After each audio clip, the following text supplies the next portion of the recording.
If we choose to innovate and disrupt ourselves, we can never be disrupted.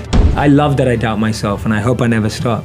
No matter how much you chase your passion and live your purpose, there will still be things you have to do on a daily basis that you don't find interesting.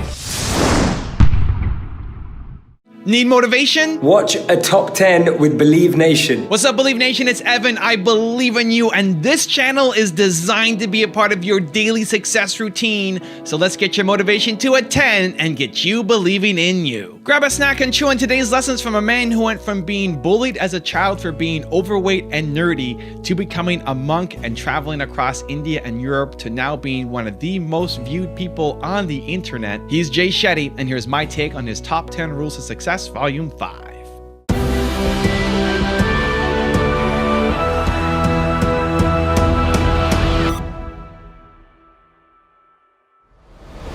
Okay, let's kick it off with rule number 1. Build the mini dream first. How do you know your dream is your dream? How do you go after something that you don't know if it's actually meant for you or not? Great question. I think the number one thing to do is to build the mini dream first.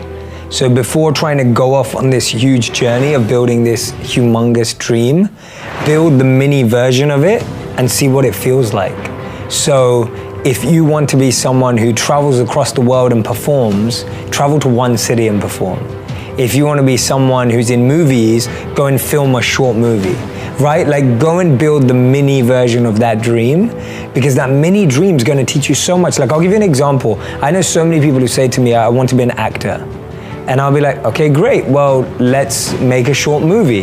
And when they make a short movie and they realize they're up at 5 a.m. every day and that they're in the studio or on a set till 10 p.m. and they realize the set is not very glamorous, that they realize they have to say the same line 30 times before the director says that line is okay, they realize they don't want to be actors anymore. Because what we've fallen in love with is what the dream looks like and not what the dream is. So my biggest advice to anyone, including myself, has always been build the mini dream, and the mini dream will teach you everything you need to know about whether you're ready for the big dream. It's the same as sports. If you want to be a sports player, wake up at 4 a.m. every day, go to the gym for 2 hours a day. Like, do the actual schedule, do the actual process of the person who's already doing it. So I always say, look at what people were doing when they were at your age, not on the stage they're at now. And do that and see whether you love that. That's how you figure it out, just on a very small level. Rule number 2, follow your intention. I've talked to people who've succeeded, and they all seem to have this idea of intention. Mm-hmm. This idea of, I'm going to think about, where I'm going with my life, have a plan. Some people call it goal setting. Sure. And I just wonder if you had that in mind, that this was sort of a step towards something else. My genuine response to that is I wanted to be a monk for the rest of my life, because I thought that would be my best point of service. So my intention was to serve and to give knowledge and to give wisdom and to give insight by studying and going through the growth myself. But it was to do it as a monk. Like, did I ever think I would be on videos and social media, or even sitting with you here today? No. Did I ever imagine and envision a path for me to be moving to LA or living in the US? No. Like, those weren't. And I speak about that often. It's interesting. I talk about how I never really had a vision board. I never had that goal. I just had a deep intention that I wanted to learn and share that knowledge. I didn't know what that looked like. I didn't know how it would work. And I didn't have a step-by-step process. I just knew that deeply was where I wanted to start from. Rule number 3, reinvent yourself. It's incredible the amount of individuals, institutions, businesses that have absolutely been destroyed overnight because people at the top believed that the way they've done it for decades is the way that they should build the future. Do it again. Remember, you can't get anywhere new if you're always doing the old. It's just not possible. One of my favorite examples is about this company that had the biggest market share. They had this opportunity to buy an upcoming business. That business at the time was valued at around $50 million. This large company could have bought this small company for $50 million. They said no, they turned it down. They didn't believe that streaming and online movies were the future. That big company was Blockbuster, and the little company was Netflix. It's incredible now where we live in a world where Netflix is valued at tens of billions of dollars and Blockbuster doesn't even exist anymore. It's incredible how many individuals, institutions, and businesses have had to completely shift, transform, transition, and reinvent, redefine, and recreate themselves to remain relevant. And this is a great message for all of us. We don't have to change who we are, but we have to redefine, reinvent, and recreate our focus, our skills, our priorities, our abilities. We always have to recognize how what we have is relevant for the modern world and all the new challenges that come with it. If we choose to innovate and disrupt ourselves, we can never be disrupted. If we choose to challenge and experiment and test and try new things, then there's no one else who can do that for us. Rule number 4, smile.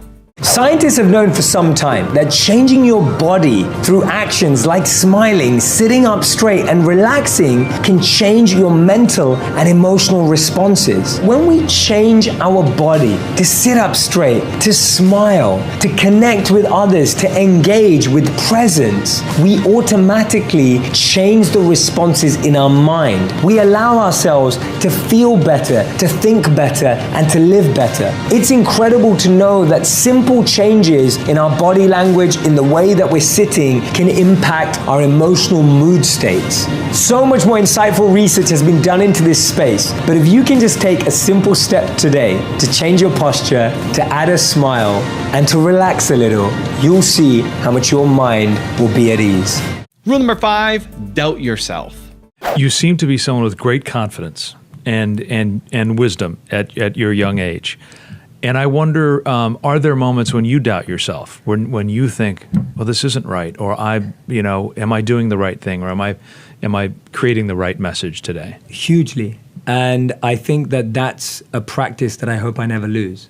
Because I think that's the practice that makes you want to learn more. It makes you want to refine your message. And it also stops you from putting out content for pressure. So I think we live in a world, especially on social media, where there's such a pressure to put out content at volume and to keep up with everyone else's videos and numbers going up and views. And for me, that checking system that you just spoke about, that's what helps me step back and go, do I really believe this? Or did it just sound good for a moment? And so I hope I always keep that doubt. I find it as a valuable tool. And I'm always going around in that process. I had that recently where I got offered book deals from everywhere I could have ever dreamed of after my first video went viral. And I've resisted signing with anyone because my personal goal is to write a book that I actually believe in and not write it just because it's going to sell well. And so a lot of people are like, you're taking too long, but I'm just like, but it's a book. Like, people are going to pay money and spend their time to read this book. The content has to have substance. And I have to really feel like I've crafted something of value. So I love that. I love that I doubt myself, and I hope I never stop. Rule number 6, increase your attraction. We spend over 47% of our time when we're browsing the internet or on our mobile phones procrastinating. And we check our phones around 86 times per day. Put your hand up if you check it more than that.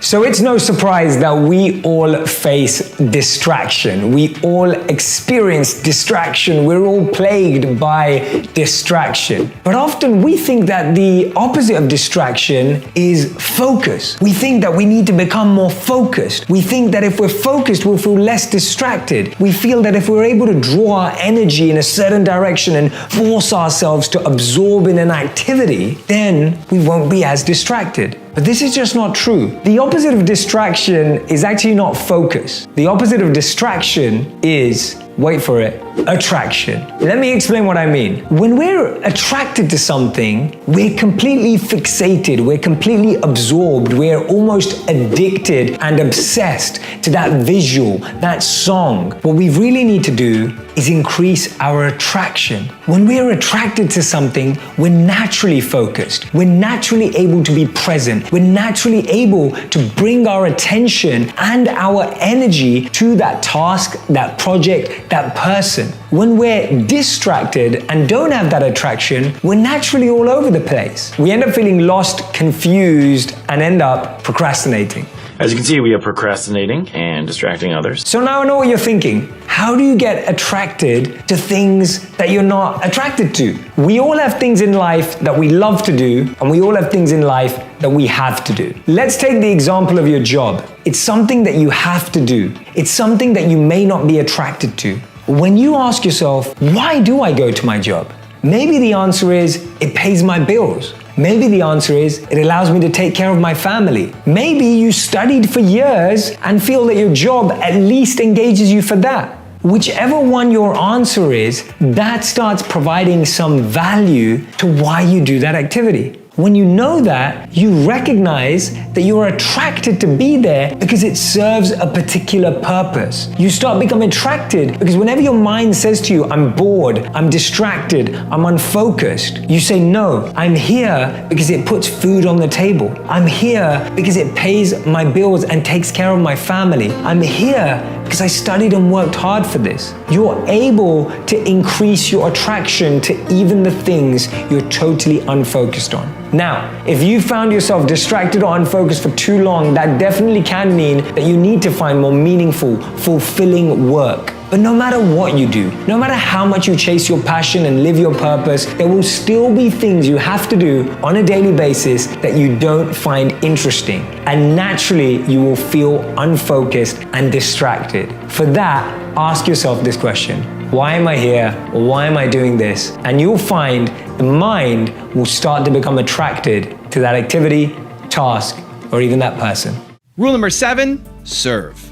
This 2-year-old girl was watching a cartoon in her parents' living room. At one point, one of the cartoon characters started to cry. You could actually see the tears coming out of their eyes. This young girl grabbed a tissue from the living room, walked up to the television, and started to wipe the screen, trying to wipe the tear of this cartoon character. It was an incredible show of kindness, compassion, empathy, and love from this 2-year-old girl. She truly believed that the cartoon character was crying and that her with the tissue would be able to wipe away its tears. It was one of the most beautiful things I've ever seen. And that was when I realized that we're wired for generosity, but educated for greed. When we're young, we have this energy to give, to serve, to be compassionate, to be loving, to be kind.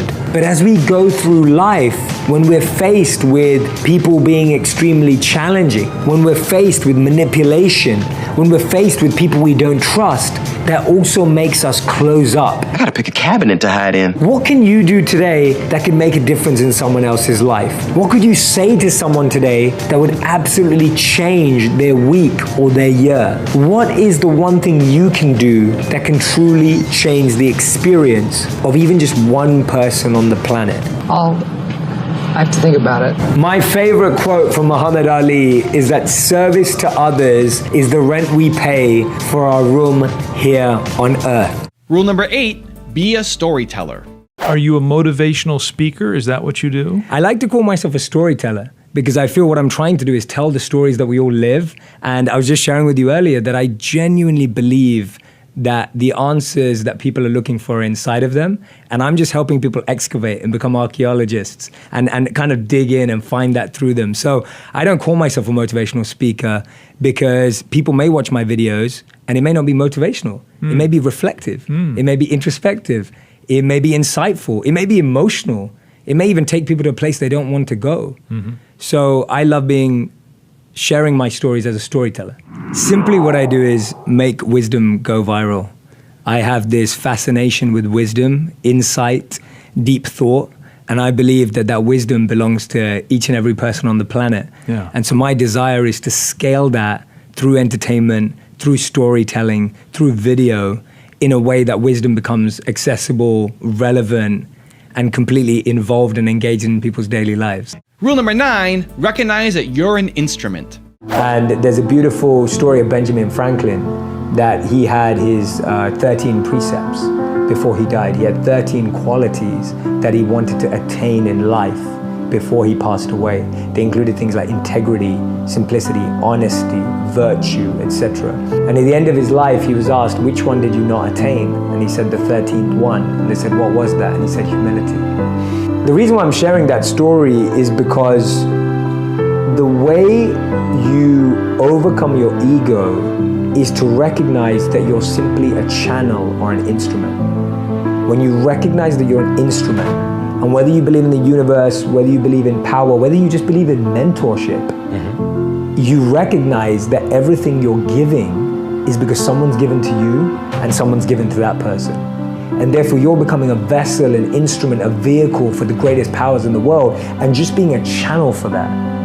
And that allows you to feel two things.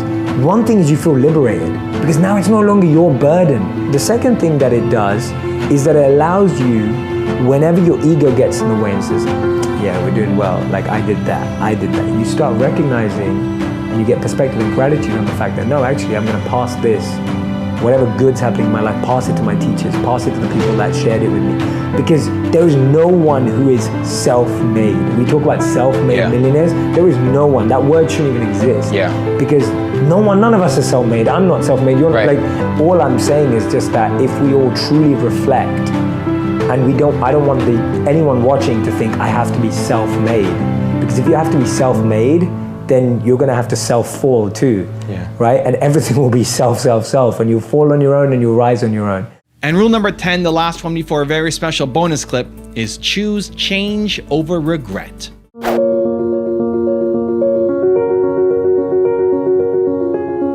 Healing is so not about getting over stuff, and it's so much about getting through stuff. And I think we have this mental block in thinking, I need to get over this rather than get through it. And when you try and get over something, you don't necessarily process the pain. You don't necessarily give yourself the time and the energy and the care to express how you felt and allow yourself an outlet to really let go. Yeah, and that's coming from the point of realizing that regret is painful, change is painful, but change is less painful than regret. And so when you realize that actually the only two options I have now are regret or change, and they both hurt, but change hurts less. And when we recognize that, then we choose to change, we choose to move forward, we choose to let go of that regret, because we realize that regret's not serving us. Now I've got a really special bonus clip from Jay on how to have a mission that I think you're really going to enjoy. But before that, it's time for the 3-point landing questions. Time to move from just watching another video to taking action. And if you're feeling bold, leave your answers in the comments below. Here we go. Question number 1, how will you choose change over regret? Number 2, how will you serve others better? And number 3, what intention of yours do you need to follow? My goal has never been financially or materially oriented. I see that stuff as a byproduct of doing what you love. I genuinely believe that. It's always been that way around for me. My focus is to create entertainment that truly has educational value, but without us always knowing it. I think we all learn best when we don't know that we're learning. If we're all pushed into a classroom and told we have a class, we're all not listening. But if you're sitting back and watching TV, but you learn something fascinating, that blows our mind. So my focus is on building the biggest production company, the biggest pictures house that's able to create cultural and meaningful shifts through media in a way that we're being entertained, but we're growing at the same time. Because that way it becomes effortless, that way it becomes simple, and that way it becomes natural. And learning becomes part of our natural day-to-day. We don't now need to disappear or go away to have that same journey. So that's my desire, is to keep making wisdom go viral through TV, entertainment, media, podcast, audio, any form that people are consuming. Because I feel that if we can switch people from consuming mind-numbing content to mind-blowing content, then that simple transition will change people's lives without them even knowing it.